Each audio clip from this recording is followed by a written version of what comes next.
deal with mental conditions and mental wellness and awareness, because that's something that I feel like is a little frowned upon, something that we don't really get a chance to talk about, because I think that when people hear mental illness or mental or anything that's, regarding mental, they think strong physical deformities, right? They think of, slurred speech, but that's not necessarily what it is, right? It's a mindset. It's something that you're telling yourself, or it's something that you believe, right?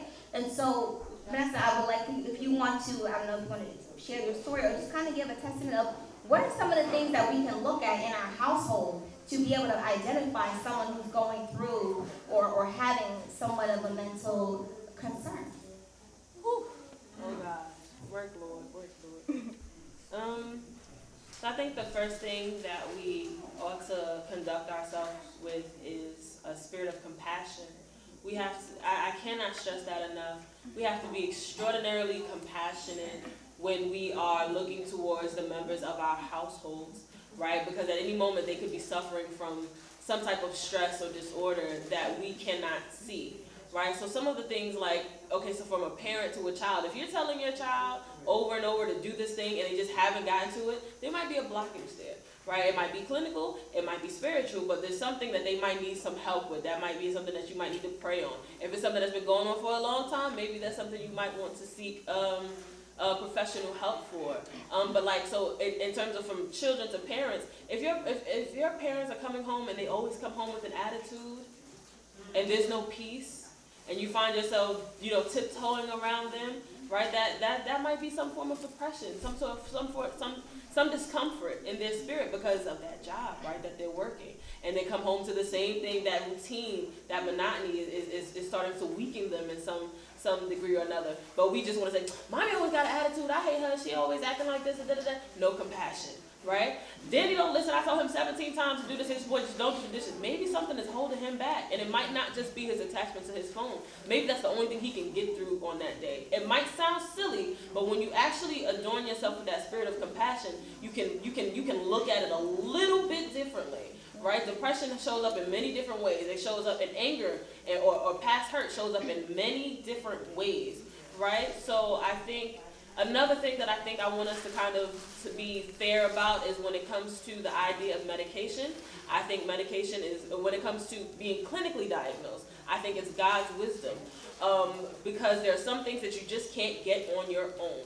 And we have to realize that we are born into a sin nature, into a sin disease. Some of us are born with deformities. Some of us are born with things that you cannot see. So if chemically you're not clicking right, and it shows up in maybe your inability to get things done or move throughout the day, that is not your fault. And so some people are born without a leg. You're not going to tell somebody, don't get that prosthetic leg. Some people are born or eventually have to get glasses. You're not going to say, don't get those glasses. They need to see, they need to walk, and they need to be whole. So don't tell somebody that it's not right to take that medicine, especially when we're older looking at children, because we have a tendency, and this puts that intergenerational gap and wedges it even more, because we like to say, these kids always high, they going to school high, they got these kids on all this medication. No, when I tell the kids in my church that who have to take medicine, I encourage them. Those are your purpose protectors. These little things, these are Altoids, but these little medicines, these little pills that you have to take, those are purpose protectors. Because what happens is if you're growing up with a deficiency and you're still socializing,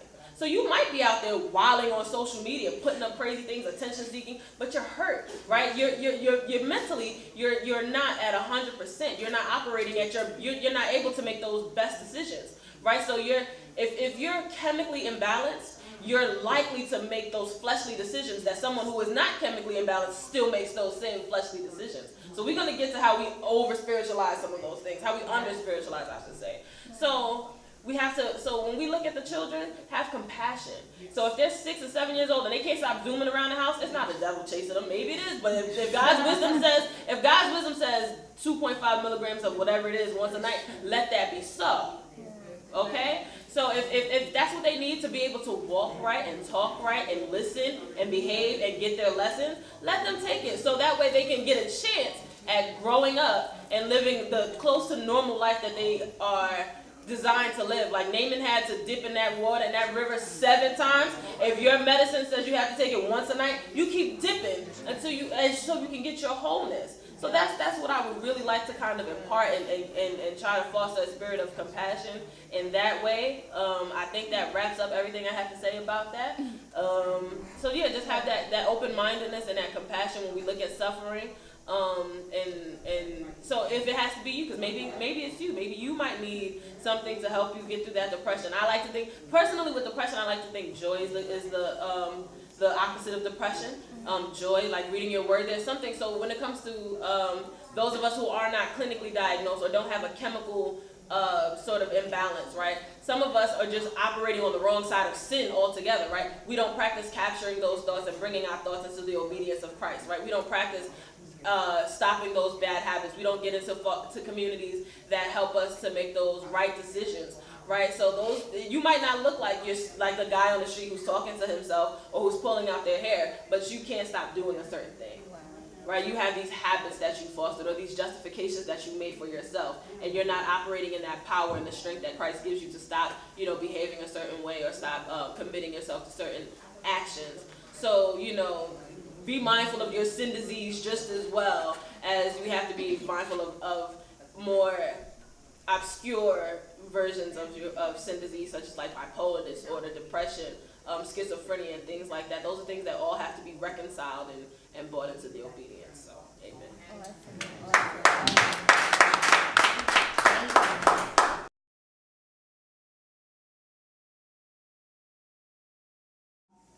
Are you in a home that's verbally abusive? Are you in a home that's emotionally abusive? And how can we change that? How can we alter that? Do we need to pray more? What are some of the things that you think can actually make a difference within that?